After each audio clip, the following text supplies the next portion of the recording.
So, welcome, everybody. It's Naama Sigal Karis, and this is How Do You Jew, the podcast that highlights the diversity of the Jewish experience so that we can increase Achdut Israel and finally get Geula already.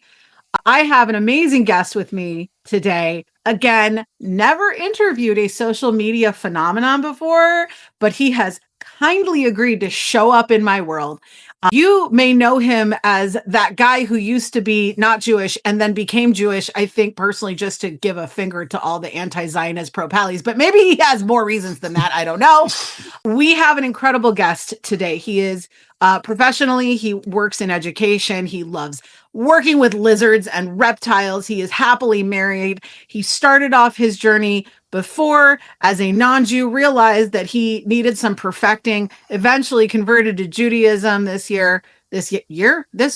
Jewish year, last year, Gregorian wise, but he has truly changed my perspective when it comes to social media influencers and what the power of Hashem can do when it's possible to just open a book, open a Tanakh, open a Siddur, start to learn, if only for the purposes of educating oneself, and suddenly realizing, oh, I belong here.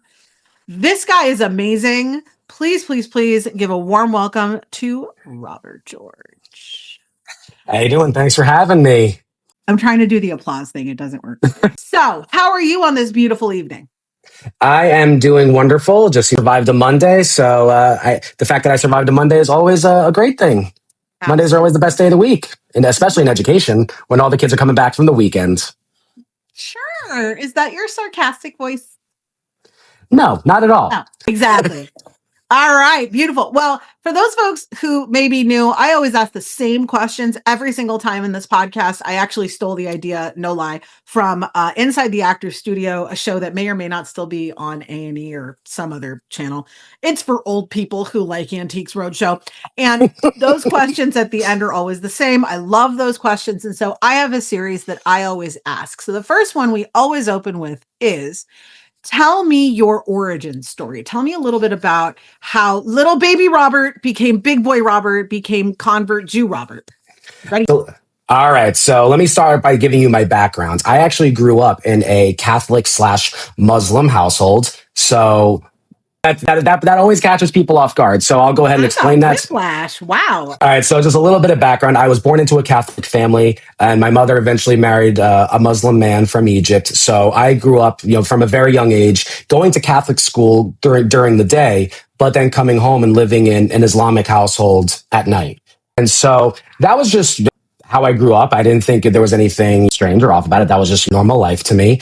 And for a bit of religious background, I was born into Catholicism. I was baptized. I was confirmed. However, and this is where, in a way, the story really begins. When I was about 14 years old, I converted to Islam. What? Now, no, I know the story, but there's a story here. There's a story I love here. This. So I was interested in it at the time. It was something that I was constantly around, and I realized I lived with it, but I didn't know anything about it. And so I started looking into it, I learned one verse of the Quran, and I still know it. Okay. So, but of course, I'm being encouraged by extended family. And there was one night at the mosque where we were visited by a very famous sheikh by the name of Sheikh Yusuf Estes. He has his own Wikipedia page to give you an idea of how well known he is. Oh. Once your name has a blue link, you're known. But anyway, so he calls me up because he hears that there's this 14-year-old kid that is interested in Islam, because I had been going for a couple months at this point.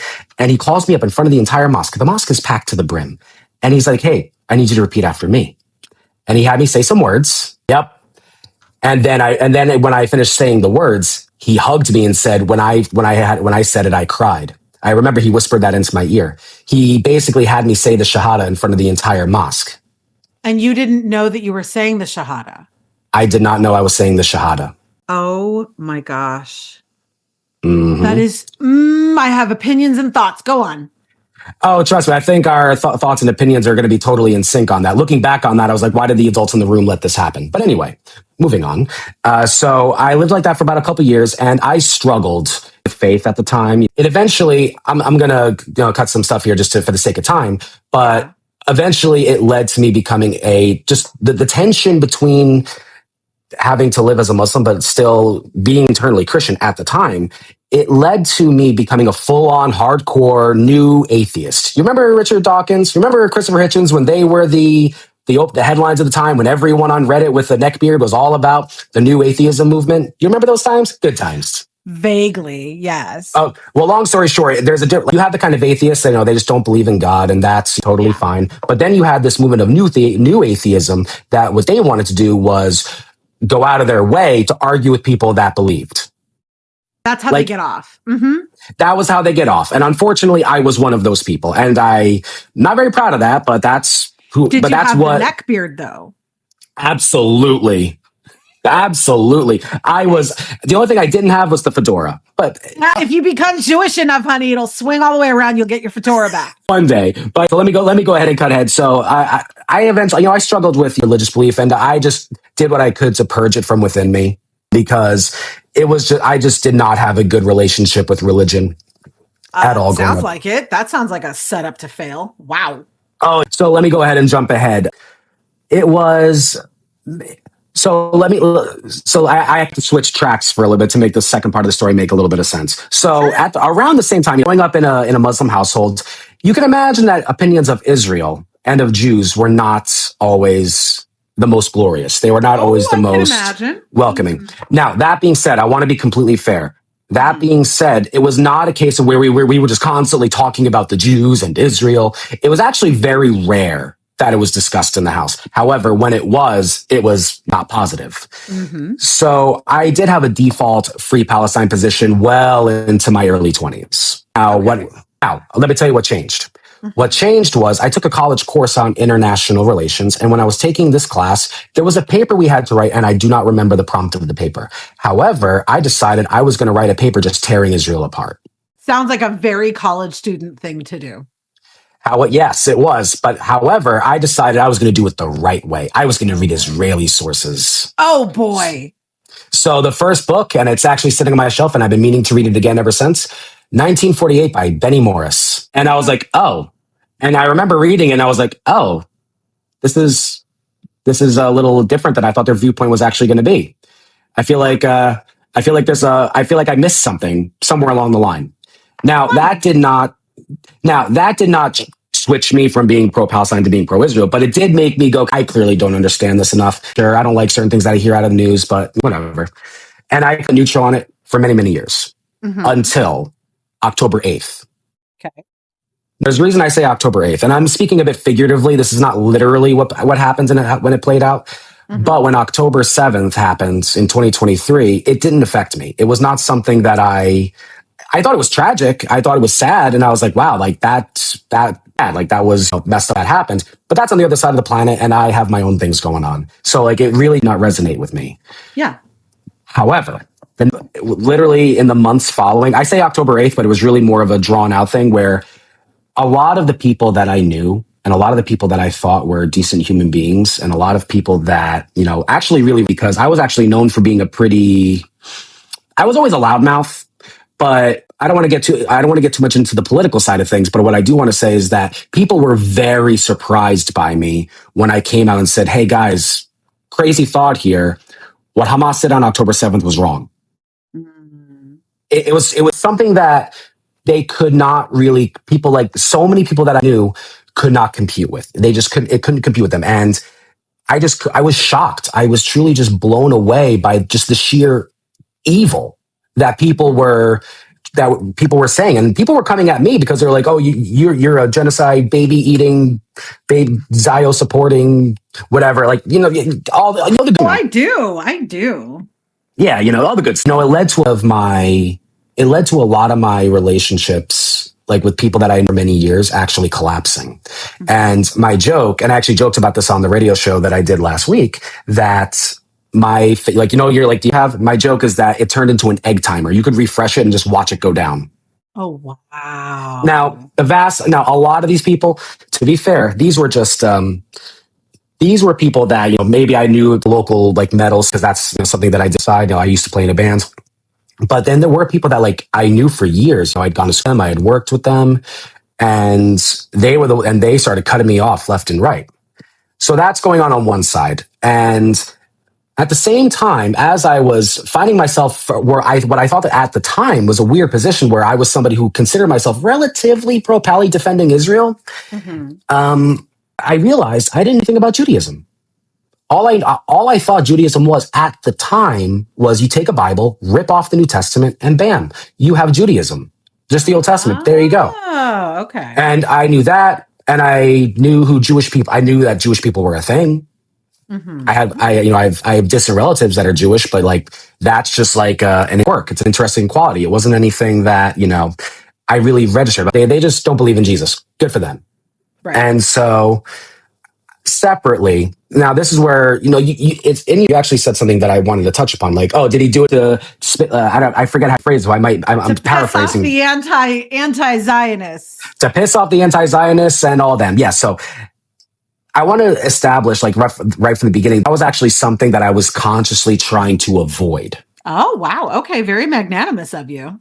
Yeah. So obviously, as I'm doing a lot more support for, Israel. And by the way, this is before I actually did like a TikTok thing. I was actually just doing Facebook posts that people would message me at 3 a.m. in the morning to yell at me for. So I started... When I studied Judaism, that was actually separate from my supporting of Israel, like if that makes any sense. It does, yes. Yeah. So obviously I'm educating myself more on the conflict and the history of the conflict. And over time, it naturally made me much more pro-Israel that I stopped in the very beginning. I remember a status that I posted, and the status was, and I will emphasize, this is not my viewpoint anymore, but what I said at the time was I support Palestine over Israel, but I support Israel over Hamas. Okay. That was my viewpoint. Not my viewpoint anymore, but that's what it was at the time. That's called evolution. That's called growing. That's what grown-ups do. We don't do that grown-up stuff around here. So I started educating myself a lot more, and I still did the same thing where I was reading, and you can even see in some of my older videos, I was reading some pro-Palestine stuff even during this journey, but I was like, sorry, like, yeah, sure, like I can just, like, it's not clean, no conflict ever is, but I'm siding with Israel on this one. This one makes a lot more sense to me. So that's the pro-Israel side. And then the studying of the Judaism, when I became more exposed to it because, of course, you know how YouTube algorithms work, you know how TikTok algorithms work. I became exposed to Rabbi Tovia Singer. I had the pleasure of meeting him. I am waiting for the day he will be willing to come on my podcast. I am waiting. Just send him an email, maybe, because I will tell you, he's I'm actually so nervous to ask him. Hey, here's what I say to that. The worst thing he can say is no. Yeah, I guess. I mean, if I get YY Jacobson, I could probably get Tovia Singer. Yeah, and literally the worst he can ever say is no. And if he says no, you move on. That's what you do in life. That's how life works. Well, no, first we kvetch, honey. That's then we move on. But we complain about it once a year at a meal. See, I'm still learning the kvetching part. I'm getting better at it, but it's probably like that's probably one of the few Jewish traits I'm yet to fully take on. But I'm working on it. I'm improving on it. So every day a little bit more. Every day a little bit more. So I start studying Judaism a lot more, and the first thing that I noticed was that it simply made a lot more sense. Now, I don't want to spend too much time, talking down on anyone else's religion. However, one of the I could not accept about Christianity was the Trinity, the idea of original sin, the idea of the Immaculate Conception.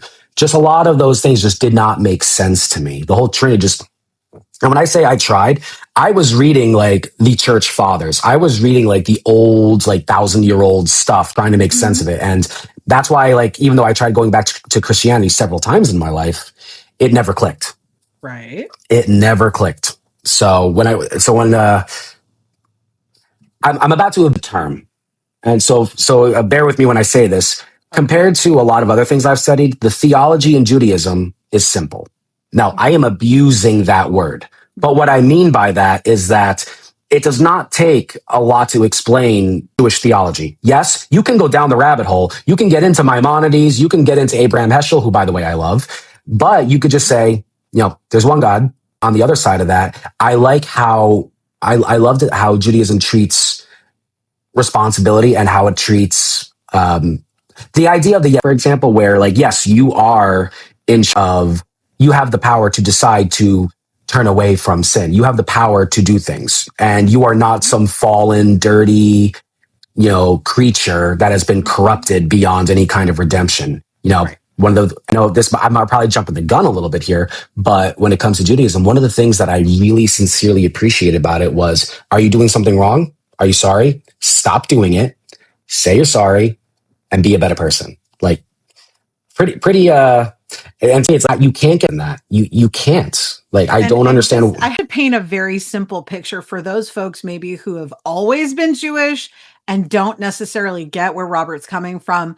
There are people in this country, a lot of them, because we're a tiny friggin' minority of a minority, but there's a lot of people who are born and raised to believe that you are doomed from the moment you land here, that you are cursed or damned or sinned or whatever you want to use, and you're effectively beyond redemption with the exception of one very, very narrow pathway.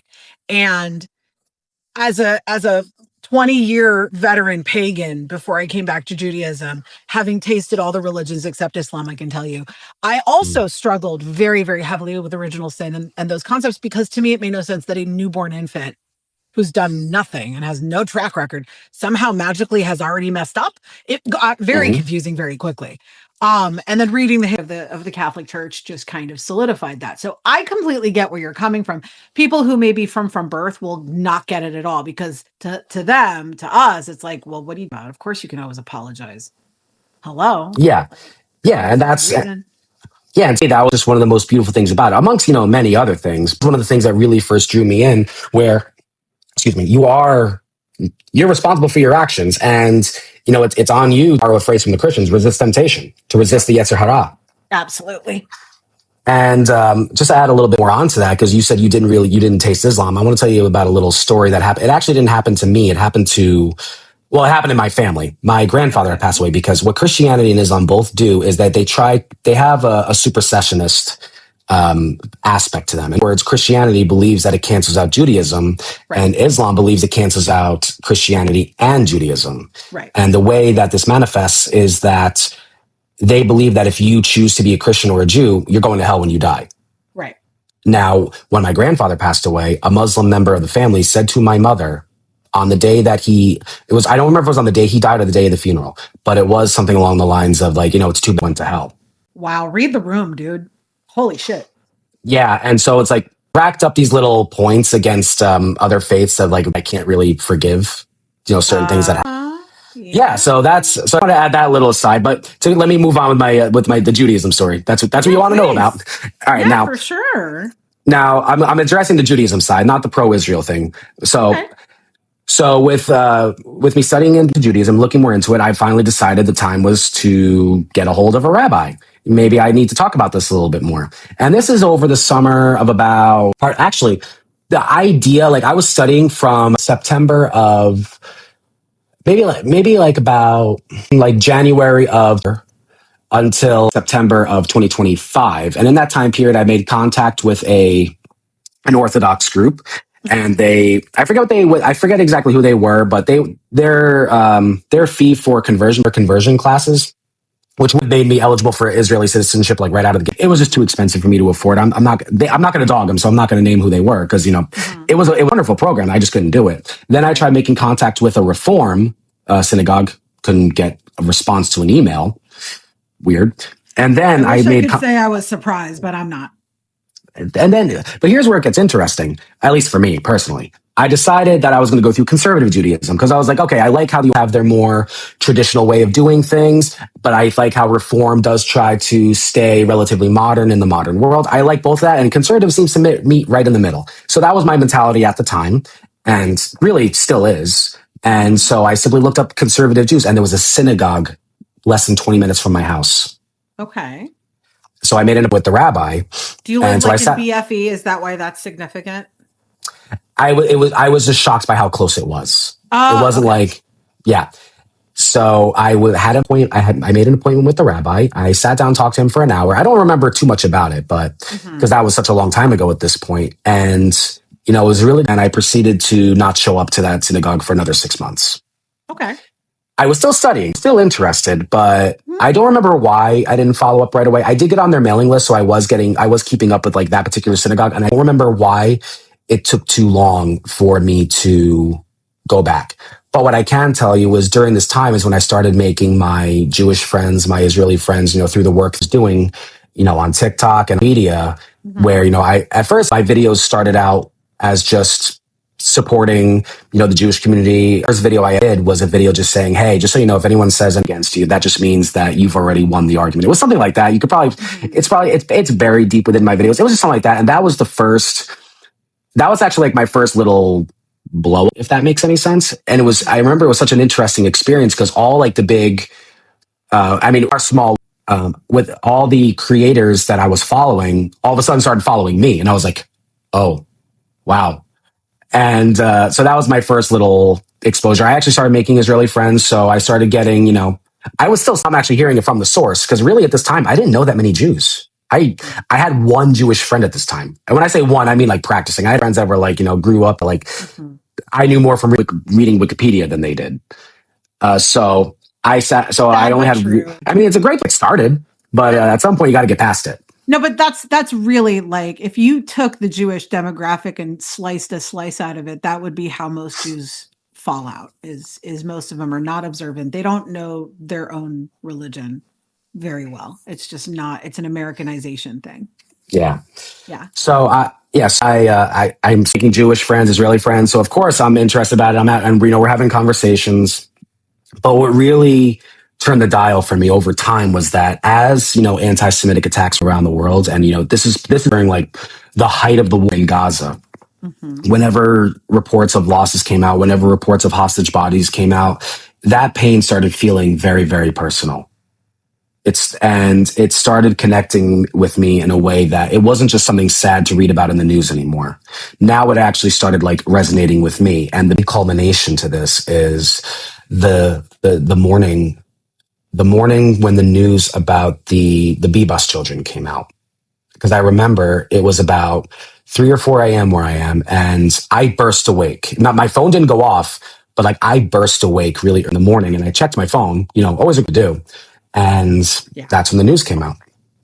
And I realized right then, and it was a Friday. I'll never forget it.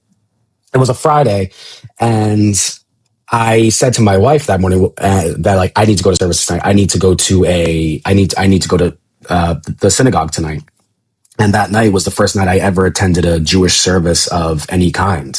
And the rabbi recognized me. This is like 6 months later, but he remembered, and I started going almost every weekend ever since. I've been a bit naughty lately, but I've been consistently going. Game knows game. Yeah. So right after that visit, we started having meetings. A lot of my actual journey into the conversion was a lot of just like assigned reading and self, where I kind of had to, he guided me, he checked in with what I knew, but a lot of it was, really kind of myself. It was actually just this past January. It was near the end of the past January. I don't have the date on me, but that was when I finally went into the mikveh. I went before the Beit Din. I went in, and then I stripped down right down to the way, God made us. I went into the mikveh, did the blessings, and I emerged a Jew. Mazel tov. So I'm curious. I have like 1,000 questions.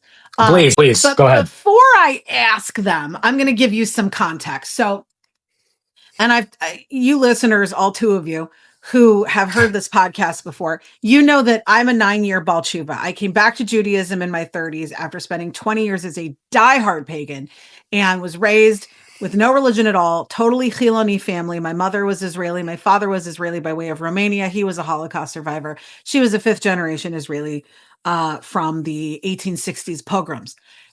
When I was growing up, I was told had to go through XYZ, blah, blah, blah. Eventually, I go through my pagan journey, and then I come back to Judaism, and then I meet my husband. And my husband, born and raised Catholic, in the wilds of Western Michigan, eventually somehow by the God decides he wants to convert like a crazy person, and does convert, and ends up converting in 2024 after we moved to Ohio. What I noticed for that experience was that, and maybe you noticed it, maybe you didn't. I don't know. But I'm curious because you said it was conservative versus Orthodox conversion. By the way, dunking in the water is the same water. Like, it's not extra fancy water. It's just water. But I'm just curious. Were Beit Din all conservative rabbis? Were any of them Orthodox? How did that work? So my rabbi, who was a conservative rabbi, it was him and two other members of the congregation, because according to my reading, and I'm not the Beit Dins for different purposes, it can have different compositions. So there are some Beit Dins for certain purposes that do require all three rabbis.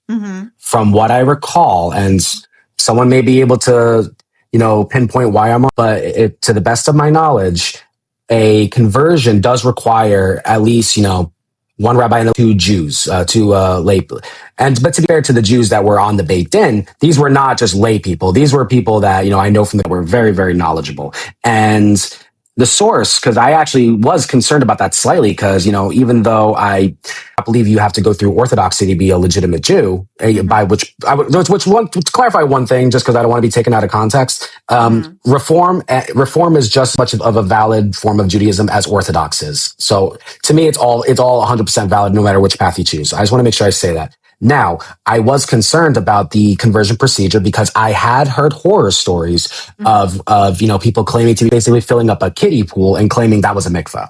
Now, I knew better than that, but I don't know that. I'm not a rabbi. So I asked my rabbi, and he actually was pointing me to the Shulchan Aruch, and I read it for myself, and I was like, okay, sweet. So yeah, it has the procedure very clearly laid out, and that procedure was adhered to. Well, good. And by the way, you're correct. I have also read that particular passage from the Shulchan Aruch, and you need 3 tzaddikim. You need 3 tzaddikim. That's what it says. Because we don't have a Sanhedrin anymore. So you need 3 tzaddikim. You need 3 righteous men who are Torah observant, Shabbat observant, and keep kosher. That's the requirement. And then in Galut, we've gone over the deep end about all the rest of it. But no, a kiddie doesn't count.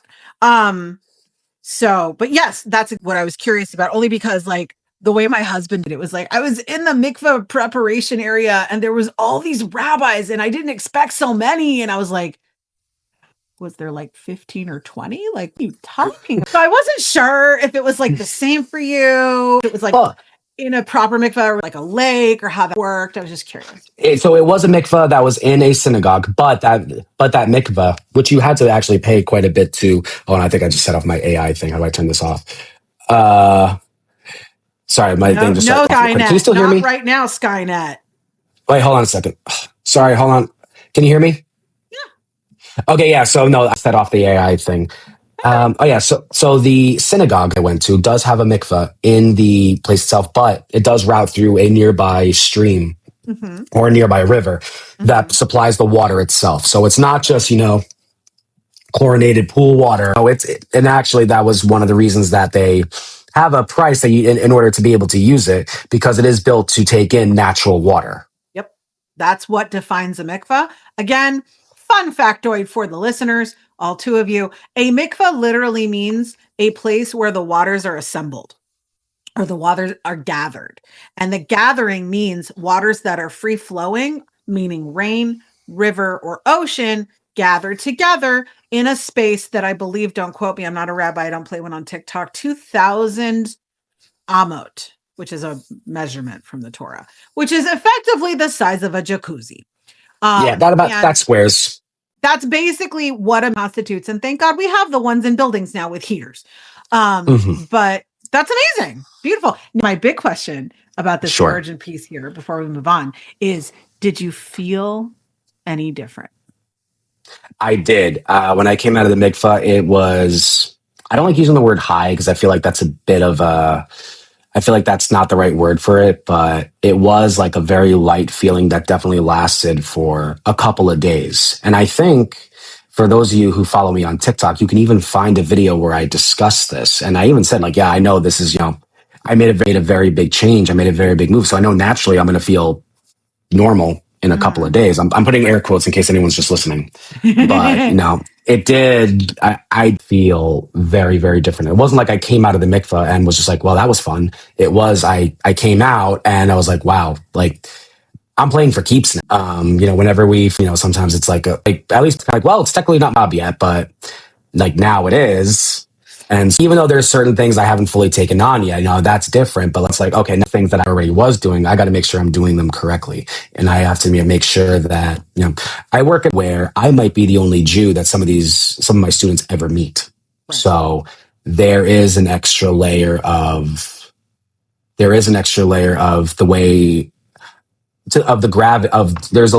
of, man, I can't find the word for this, but there's an extra layer there. And it adds a level of gravitas that makes it so that I know I have to conduct myself in a certain way, and I mess up all the time. But Same. It's still something that I'm very much conscious of. And actually, I was talking to my rabbi about this one day, and he even says it like, what's going to be they remember if you leave them with a bad memory? What's the first word that's going to come to mind? So, yep, it's true. Now, I will say that feeling of I'm not doing it enough, good enough, often enough, frequently enough. That is full stop. That is the Yetzer Hara. That is how the great adversary's voice shows up immediately. Really? A concept of insufficiency. Absolutely. Because it knows that it's a standard human weakness. We are always comparing ourselves to anybody and everybody else. And so that's how it gets in. It gets in by comparisons and telling you are not good enough. And maybe for a ger, it'll be comparing to someone who was born Jewish. Maybe for someone who is born Jewish, it'll be comparing themselves to Moshe Rabbeinu. There's always a comparison. And that's why it literally says, that I think it's Midrash, don't quote me. Basically at the end of his life, God asked him, why were you trying to be like this guy? Why weren't you more Zusha? Because there is no comparison. I say this to my clients all the time. The atoms that make up the cells of your body have never been assembled in this order, in this place, in space, in time, in the history of history, and they will never be assembled that way again. And you are an endangered species, and you cannot possibly get it wrong because there will never be another one like you. You can be replaced. You cannot be duplicated. And so to think that you can compare is a fool's errand. Now, the flip side is, are we always supposed to be striving for improvement? Yes. Is it annoying that God set it up with both? Yes. But she's got a very interesting sense of humor, let me tell you. So, I love this story. You've been officially Jewish. How long? I'd say about a little over a month now. So fun! Did you happen to write down the date, the Dunkiversary? No, I can get it for you because thankfully we have internet, and on the internet, when you put things on the internet, it tends to tell you when you did things. Let me see.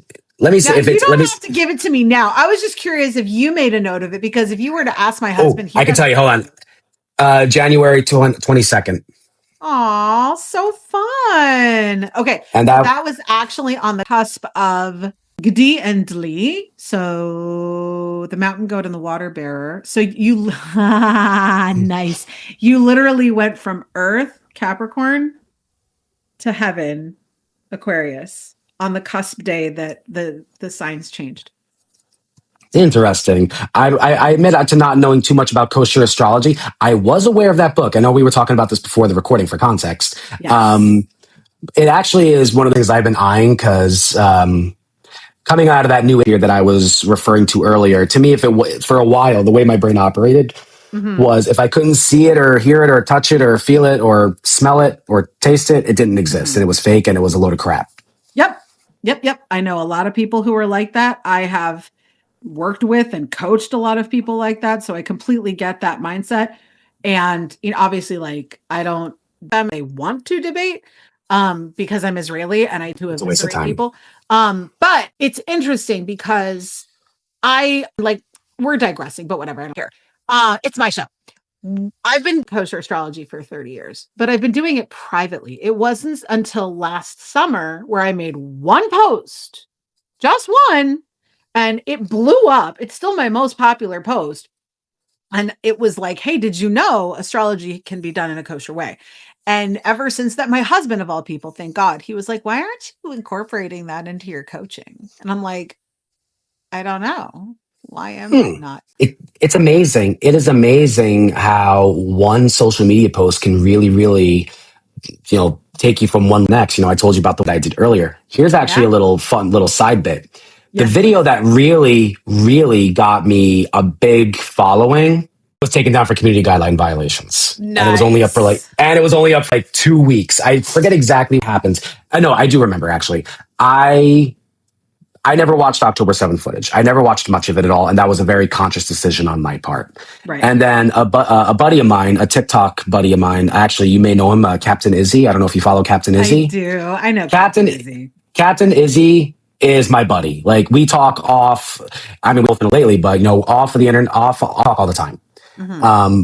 But I remember he sent me, it was either him or someone else that sent me the link to some of the footage. And that was the first time I ever saw some of the October 7th footage, and it messed with me. Yep. And I made this like 9-minute long rant where I said some very, very choice things about the war and about and for this just for the sake of, I don't want to get anyone, I don't want to get it like any community guideline violations of its own, but the video ended up getting taken down, and it got taken down twice. I beat it the first time and got the video back. It got over 1 million views. That's an accomplishment. And then it got taken down the second time, and that was when it never went back up. At that point, I had already gotten the follower base, so it was kind of like, well, I guess that video served a purpose. And then after every once in a while over the next couple months, one of my videos would just do really well, and I'd get like another 1,000 people or so, and 15,000. So I'm not exactly a superstar, but I think within our niche and our section of TikTok, I'd say I'm about mid-level. There's definitely many who are well known than me, especially since I took, a bit of a sabbatical over the summer for mental health reasons. But that's amazing. But that's the fact that's the world that we're in is so, to me, in my humble opinion, this is so indicative that Mashiach is literally around the corner. Like, we're able to expand the world such a way where a Jew can find his neshama through boxes on a screen in front of his face and like suddenly form these lovely familial bonds. Humans across the planet who relate to him on a spiritual level. Like, this is the stuff of like Jules Verne. Like, this is like beyond. And it's beautiful and godly to me. And I just love that. And like, yeah, you have 15,000 followers because you big mouth and you have opinions. I just that, and that's something that, not to put myself down, but that's something that it's like, what do I have to say that people want to hear? And all it is just, I'm just running my mouth, and, people, for whatever reason, they want to stay and listen to most of the video. And out of curiosity, what do you do with the hate? Honestly, it doesn't really bother me. It really doesn't, because it's just faces. It's just names on a page. It's just user 138975651. It's just, an occasional mean comment, and the territory. It comes with the territory, and especially after I finished my canal, I've definitely had a share of very nice DMs. But I was talking to a colleague of mine the other day, and we were laughing because I was joking about how it made me feel like one of the tribe. Actually, it made me feel. It's like, yeah, this is my official. Like, I feel like I'm really one of the gang now. I was gonna ask, like, you're painting a target on your. How does it feel to now be under attack? Do you feel even more loved? In a strange way, kind of. Yeah. It's because that person running my mouth. But here's a bit of a difference for you. So. Again, I don't want to go too much into individual political beliefs, but fuck it. I used to be a hardcore leftist. Same. I'm like, let's put it this way. On a bad day, Bernie Sanders was too far right wing for me. Like, that's so. Wow. So you were building a bunker and trying to start a commune. Got it. Oh, no, I was sharing the C's means of production memes on Facebook. That's where I was at the time. There you go. Okay. I know exactly what flavor of you were. I got it. Oh, yeah. No, I was the worst kind. I wasn't quite a tanky, but I wasn't far off either. Oh, boy. Which, by the way, that hopefully provides a little bit more context. When people were surprised that I came out supporting Israel, that's why they were so surprised. because I came from so far left that I should have had a Palestinian flag tattooed on my ass by now. Correct. Yeah, yeah. And then I am a human being, and I saw human beings get, attacked and slaughtered, and I'm not that. I don't care what they did or didn't deserve. Yep. And so that's what's surprised a lot of people. I am so sorry. What was my original point here? I feel like I just got off track a little bit. Rail track 4. Okay, so next question. Sure. Next is, and this is actually kind of a two-parter. Yeah, that depends on how you want to answer. Okay. The first part of the question, what is something that you wrestle with in Judaism? Because we are Am Yisrael, we are the ones who wrestle with Hashem. And conversely, what is something that you love about Judaism? So I can actually start with the love part, because that was actually one of the first. There was a lot of things that I was first initially with Judaism, but the fact that I could wrestle and I didn't have to feel guilty about it. Mm-hmm. That was something that, I knew that there were things I was going to struggle with, both in terms of practice, both in terms of, theology. And there's still some, the whole idea of no problem, sign me up, we're good. But past that point, there are some things here and there that I do have questions about. But the fact that I am allowed to wrestle with that and not feel guilty over that, mm-hmm. And I like to illustrate contrast. So on the Christian side of things, where, dealing with that growing up, it's not exactly unfriendly to, once you start getting into the Trinity, you're kind of just told to it's a deal with it. But I've literally heard people say that exact phrase, like, oh, it's beyond human comprehension. Go with it. Exactly. Yes. Now, okay. Yeah, but everything outside of that, you question, no problem. You'll have a great time. But once you get to there, that's the no-go zone. Now, and then in Islam, and I'll never forget this, my stepfather once said to me, I forget what I had said, but he said to me, you're not allowed to question this. You cannot question this. And that was, but I do want to be fair. I do want to be fair by saying I don't remember what it was that I said that made him say that. So I don't want to villainize them there, but even still, there were just some things you're not allowed to question in Islam. You're being really nice, considering that no one will ever know who it is anyway. But okay, that's fine. But the point you love, and I love that you love that, because that's something we're really good at. So that was one of the things I loved about that. Okay, I don't have it all right now. Good enough. As long as you're making it for, you're dealing with it. That's one of the things I absolutely love about it, amongst other things. But that was definitely one of the first things. Now, in terms of the things I struggle with, it's actually a lot more. It's really more like the ritualistic stuff. So. Okay. Coming out of, I would say, even though I dealt with Islam, I really haven't dealt with it in a long time. Whereas Christianity, one thing I left out earlier for the sake of time was that there was a brief period back in about 2019, I was exploring Orthodox Christianity. Obviously, it didn't work, mm-hmm. but that was my last real encounter with it. But Christianity, and I don't mean this disrespectfully. It is a bit more vibes based. Yes, there are rituals. Yes, there are set prayers, but Judaism is more formalized in the sense, we do have our dietary restrictions. Mm-hmm. We do have certain things we have to do at different points during the year. We do have certain days we have to fast. I mean, Christians have that too. So but there are a lot more, there's work to be done. Mm-hmm. And, we were talking earlier, the morning get busy when I'm trying to get my day ready, that I miss Shacharit, and then, I already know you would get to Hara, but it's at that point, I feel like I can't wear my kippah, because then I feel like I feel like I'm lying if I wear my kippah after not doing Shacharit. And I feel like there's a bit of a cosplaying to it. I will ask you the same question I ask every single human being, because I don't want to be my mother and offer unsolicited advice. But do you want to know what I think about that? Sure. Are you sure? Yeah. Listen, I know. We're making an episode here. We got to entertain the viewers. By all means, let's do this. For real though, I have to ask if you're sure. Okay, yeah. I always. It is no longer unsolicited. Okay, good. Listen, let's say, for the sake of argument, I assume you live in Podunk, USA, someplace where there aren't a lot. Yeah, sure. Let's go with that. Some kiddo, I guess you work at a school. Some kiddo, someplace walks up to you and says, "Hey, Mr. Robert, I understand that you're a Jew," and you say yes. And then he asks you, why is it okay for you to wear your symbol of being Jewish some days and not other days? What are you going to tell him? Well, to be fair, I'm always wearing something like this. For the listeners, I'm showing my Star of David necklace. I actually But not everyone can see the neckline, but people can generally see a kippah. So I guess my perspective is simply that one of the beautiful things that I love about Judaism is that we are designed flawed. We are designed not to be perfect. That's what the angels are. The angels are perfect and they don't have free will. We have free will, but by default, we have to be imperfect. And I find that to be a lovely give and take, yin and yang. But we're designed to be flawed and to constantly be striving. That's what they talk about in Tanya, this concept of the Benoni, of the intermediary, of like, you're not the worst of the, you're not the best of the best. You're just keeping your head above water. And so this idea that we miss the mark and that we are not failures, we are not cast out, we are not cast aside, we are not thrown away. It's simply God going, sweetheart, course correct. You missed that. Go right. And that you are still loved and that your worth in the eyes of Hashem is static, no matter what you do, no matter how bad you screw up, no matter how many times you miss the mark.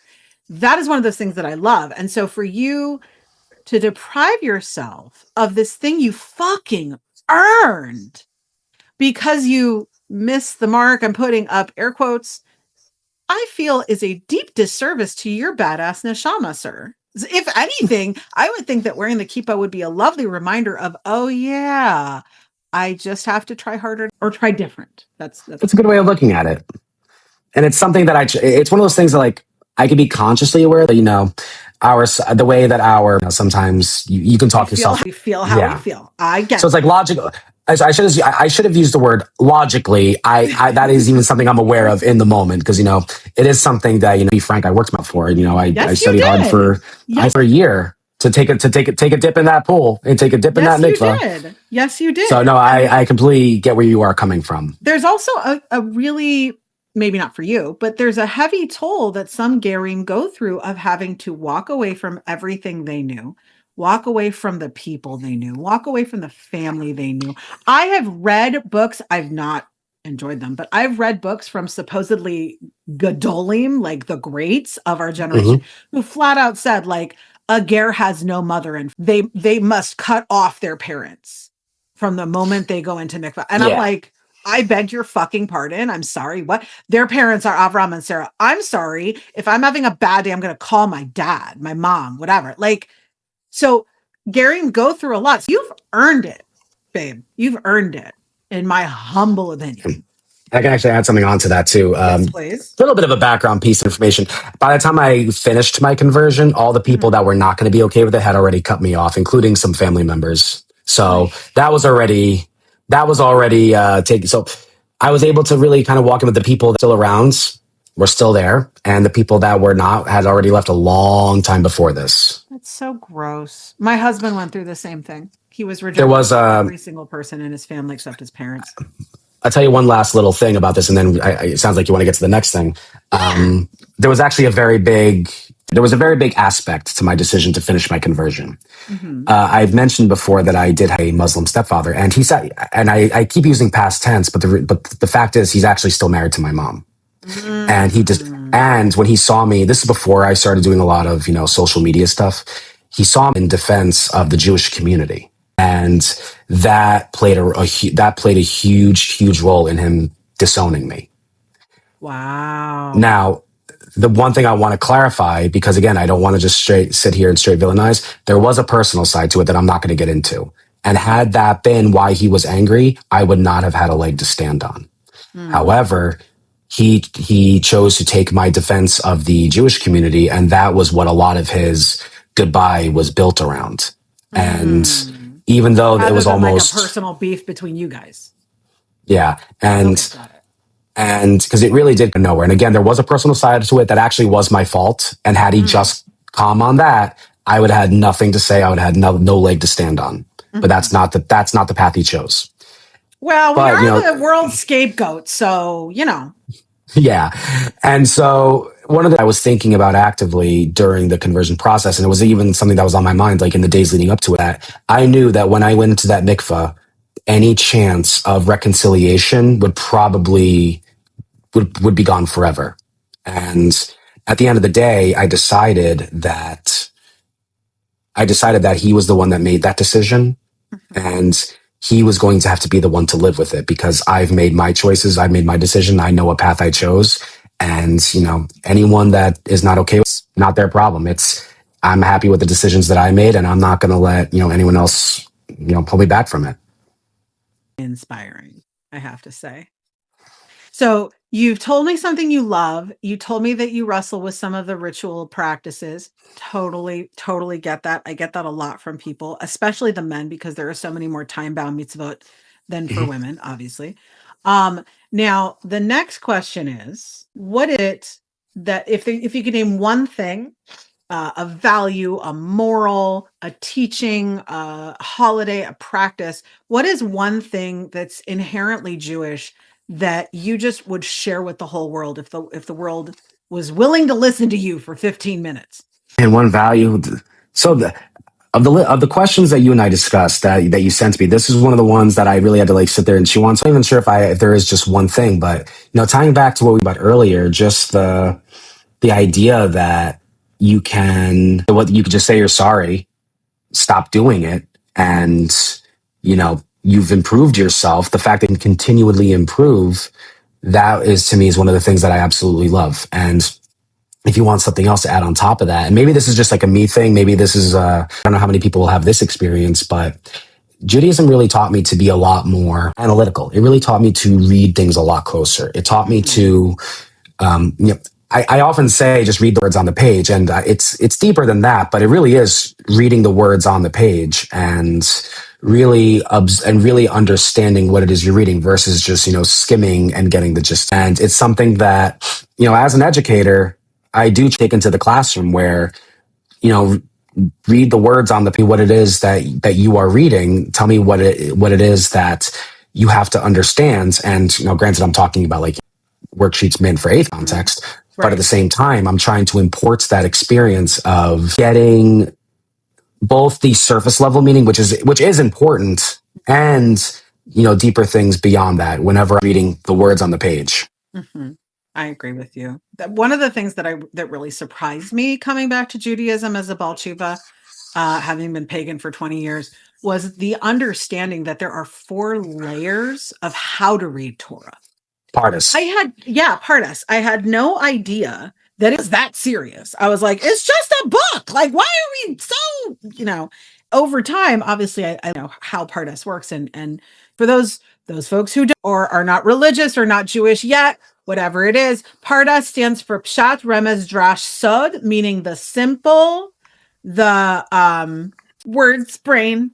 It's a simple way to the simple to ultra hidden, like mysterious hidden meanings and deeper layers. Yeah. And so being able to equate it a lot to like reading Shakespeare. Like you could say, find a grave man, like that means many different things depending on context. It does. And I didn't realize that until I started learning what Pardes meant. Yeah, and that goes back to the words on the page. We can get into how deep things go and like the more mystical or esoteric meanings, but it all starts with just understanding the words on the page themselves. Yep, absolutely. And taking the time to understand it and not thinking that you can like hack your way through it or your way through it. Like there's no AI for that. Although but during my early I read the Tanakh cover to cover, which a lot of people were like impressed when I told them that, but I was like, I didn't understand most of what I read. I'm rereading most of it now, and I'm like, I read this once before in my life. I have no memory of this, so it's not even something like I tell you like as part of my I read it from cover to cover. I read one word in front of the other until there were no more words to read. However, I barely remember a thing, and it's definitely going to be spend a lot of time I'm going to be spending a lot more time with it to try to be able to navigate it and be able to understand it a lot better. Same. And please take comfort in knowing that there are people who have spent every waking moment of their lives doing that, and they still feel like they're novices on the day they die. So it's a thing. We are with this friggin' book. All right. So the last question that I have for you, good sir, because I just love your story. I love your backstory. I love everything that you stand for. Is the whole point of this podcast is to highlight that a Jew is a Jew, and that it's important for us to, number one, love our fellow. Ve'ahavta l'reacha kamocha, my philosophy. I have it in a framed photo on my wall. And number two, that it's okay to be different and to see God differently and to Jew differently. So, my good friend, my social media explosive influencer, Robert, how do you Jew? How do you bring Judaism uniquely to the world? Not gonna lie, this was the question that I was the most about when No pressure. we were. 'Cause honestly, I wish I had a really good answer for you, but I'd like to think that we don't just bring one. Just wish I could think of Is there a you carry Judaism into the world, proudly. the way you move? That's It's something. uniquely you. I'm very proudly Jewish at work. I'm very proudly Jewish in almost every environment. I tried one thing I do to. And now, granted, I live in a state where a lot of those anti-Semitism that's been prevalent in the world today it simply doesn't have the sway. But one thing I do hope that I can bring is strength in the sense that I'm not hiding it. I'm wearing it proudly. If someone asks me if I'm Jewish, I say it proudly with my chest out. I am unapologetic. I'm unapologetic about it. Thankfully, it has not been too controversial in my personal. Because really, even though I do my online stuff, I'm the same person both on and offline. If someone asks me my thoughts on something related, I'm going to I'm going to try my best to be my honest opinion, but I'm also not going to be afraid to share that opinion. I'm not sure how to best answer this question, so feel free to. If sounds like what you're saying is you're proudly Jewish, you're unapologetically Jewish, you try to represent Judaism wherever you go, and you're not interested in succumbing to pressure when you're conveying who you are as a Jew. I ain't tap dancing. Thank God. No trembling knees here. I want to get into a shirt with just like Menachem Begin's face as like converted into like an anime. It goes, I'm not a Jew with trembling knees. Yep. So if anyone makes that shirt, send me one. You know what? Preferably. It's funny you should say that because I actually have created some shirts. I will share the link with you later. They're on my TikTok shop. Because it's not Menachem Begin's thing. That's a brilliant idea. He has had a really cool quote about it. That's all. Really does. It's a great quote. My shirt says, it's like a jersey. It says "of," and then it says Hashem Elokeinu, established 2448. And then on the back of it, it has the number 18 like a jersey. And it says B'nai Israel, giant slayers. Because I want people who buy it, I want us all to be on the same team. And I don't follow sports. So that's the best I could do for making a sports ball. Listen, all I know about sports is that like balls go into hoops and stuff. Numbers go up on. I know about sports. Yeah. Sometimes they're round. Sometimes they're pointy. I don't know. But I want us to all be on the same team. Yeah. And everyone playing those things looks like they're having a great time. So, no, not going to knock. They get injured. Then they look like they are very unhappy. Unless it's hockey. Oh, that's true. Then they smile with no teeth. All right. So I want to say thank you again so much to my incredible, incredible friend, Robert, for hanging out with me for this little brief amount of time. If you guys want to learn more about him, his social info is going to be available in the show notes. And this show should be released sometime during the week of February 23rd, Emil Hashem, hopefully. And I will make sure all the links are in there. If you are interested in getting a shirt, please know that a percentage of the proceeds of my shirts and my Tears of Anti-Zionist candles are available and going to my shul for our construction because we need to fix our building. So if you would like to give to charity, buying one of my shirts or candles will help do that. And we always give tzedakah because that's a good thing to do. Other than that, I want to thank you for being here and I hope you have an incredible night.